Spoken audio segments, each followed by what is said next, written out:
That's okay. Oops.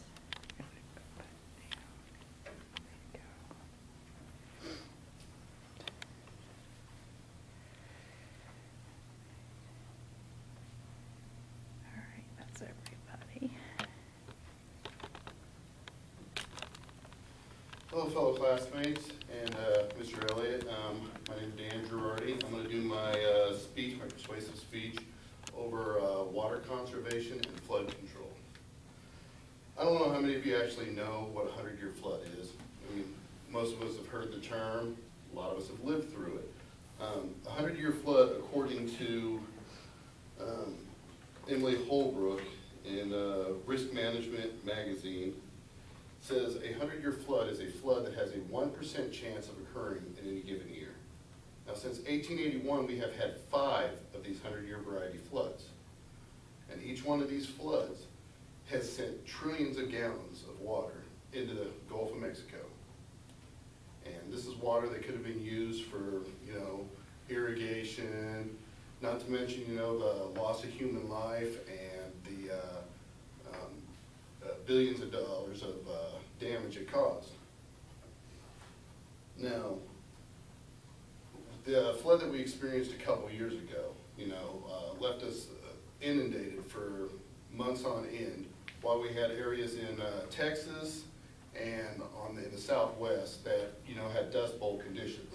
Now, the question is, how do we get the water from here to there?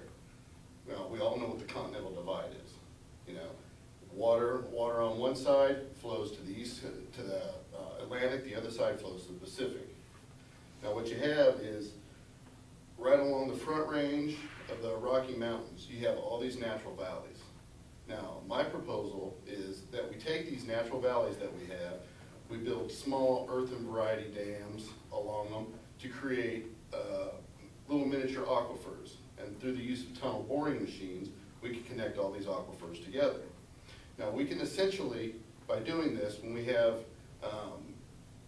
a lot of snowpack that melts off quickly in the spring, we can literally close the penstocks, close the floodgates on these things, and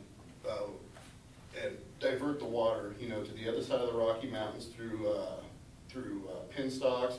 We can create hydroelectric power, which will help, reduce our dependence on foreign oil.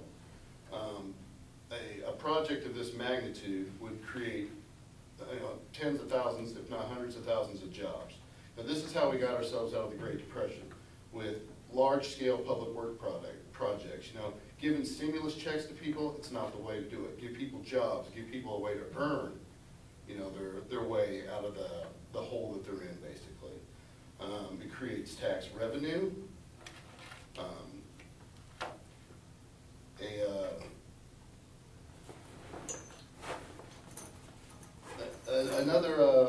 Another problem that we have is with the Hoover Dam and the Glen Canyon Dam. They have sucked up so much water from the Colorado River that the Colorado River no longer reaches the Sea of Cortez. A documentary by Alexandra Cousteau titled "Death of the River," the Colorado River Delta. The Colorado River for like 30 or 40 years has no longer reached the Sea of Cortez. There used to be a thriving community down there that lived off the estuary. They would farm mussels from the delta. They would fish. The whole area has been subject to desertification. They say if only 1% of the flow was given back to the Colorado River, basically, it would once again reach the Sea of Cortez. By the time it reaches the Mexican border, the river has been reduced to 10%. 6 states participate in the Colorado River Pact, which divides the water of the Colorado River amongst these 6 states. They each get a certain amount that they're allowed to use for irrigation.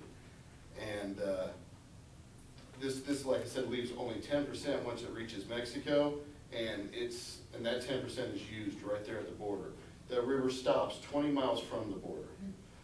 Likewise, the Rio Grande River in Texas, the Rio Grande River at times it gets completely blocked. The mouth of the river gets blocked by sandbars. The flow is so low that a mere sandbar could stop the river from flowing into the Gulf of Mexico.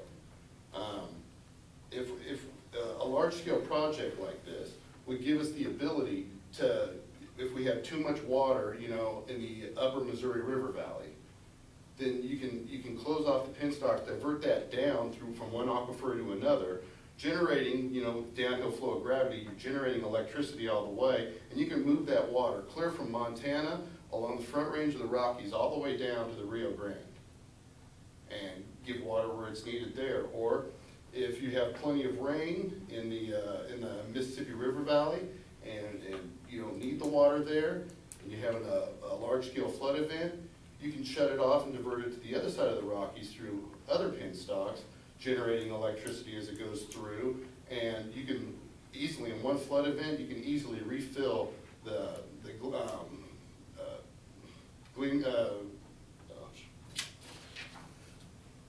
Lake Mead and Lake Powell.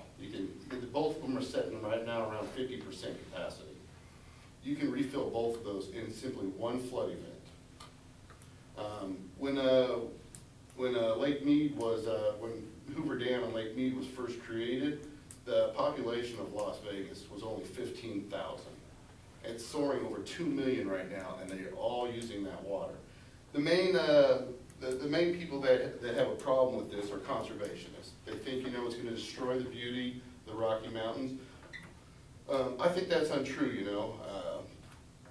People, they go camping, they go fishing, they do things, you know, around, you know, Lake of the Ozarks. Lake Mead now is a very, very popular boating site. You know,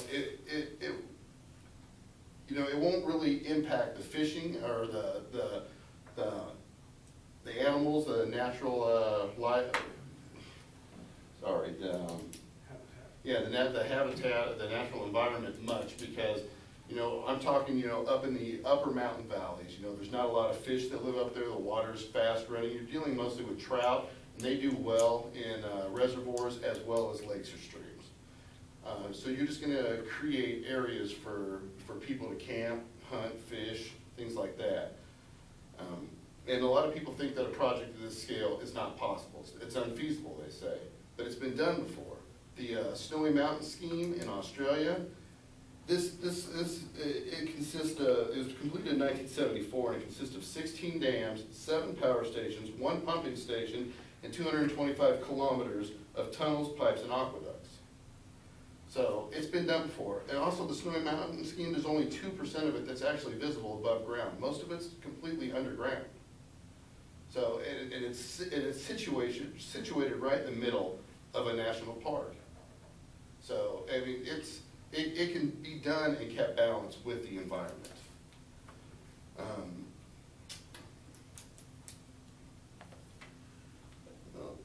To summarize it, you know, we need a large-scale project like this to get America back on its feet. It will prove that, you know, we as Americans, you know, through innovation and hard work, you know, we are still one of the greatest powers on this planet, and we still have the capacity to do what nobody thinks is possible.